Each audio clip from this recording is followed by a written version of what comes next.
अस्सलाम वालेकुम। आप जानते हैं किन की दुआएं जल्द कबूल होती हैं? यकीन वालों की दुआएं।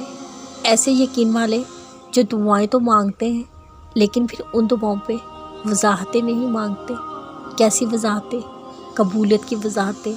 वो ना तो लोगों से इस बात की वजाहत मांगते हैं कि क्या हमारी दुआएं कबूल हो जाएगी, और ना ही वो अल्लाह से इस बात की वजाहत तलब करते हैं फ़लाँ शख्स ने भी मेरे जैसी दुआ मांगी थी, उसकी तो दुआ कबूल होगी, पर मेरी क्यों नहीं हुई। यकीन में सवाल नहीं होता, यकीन में बस फुल स्टॉप होता है। अल्लाह से मांग कर फिर किसी और से तो क्या, अल्लाह से भी सवाल नहीं किया जाता। जैसे अल्लाह कुरान में फरमाता है, सब्र करो, बेशक अल्लाह का वादा सच्चा है, और ये यकीन ना रखने वाले तुमको हरगिज़ बेवज़न ना पाए। अब इस आयत में अल्लाह ने आपको सब्र की तलकीन क्यों की है? क्योंकि यकीन रखने वालों की राह बेयकीन लोगों से ज़्यादा खटर होती है। आप जब यकीन का रास्ता चुनते हैं ना, वो रास्ता हर उस शय से भरा होता है जो आपको गुमराह कर सके। आपको चारों तरफ से बेयकीन लोगों के तंज़ की, आपका मजाक उड़ाने की आवाज़ें सुनाई देंगी। इसलिए अल्लाह ने आपको इस हालत में सब्र का हुक्म दिया है और ये कहा है, आपने में उन बेयकीन लोगों की तरह नहीं हो जाना जिन्होंने अपनी दुआओं में ज़रा सी देर पर अल्लाह से राब्ता तोड़ दिया।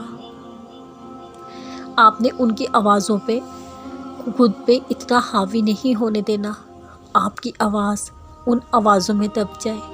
उन लोगों के तानों पे इतने कान नहीं धरने आपने कि आप अल्लाह की आवाज़ सुन ना पाए। इतनी अहमियत नहीं देनी लोगों की राय को कि आपके हौसले पस्त हो जाए। आपने ख़ुद को ऐसे लोगों के सामने इतना मजबूत रखना है, ये आपको ना किसी खौफ से डरा सके और ना किसी वसवसे से बहका सके।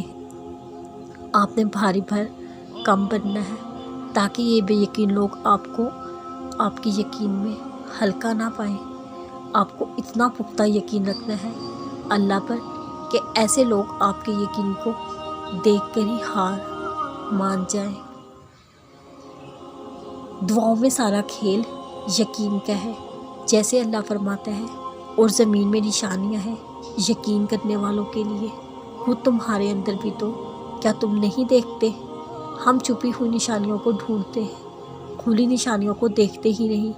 आप रोज़ दिन में कितनी ऐसी निशानियां इग्नोर कर देते हैं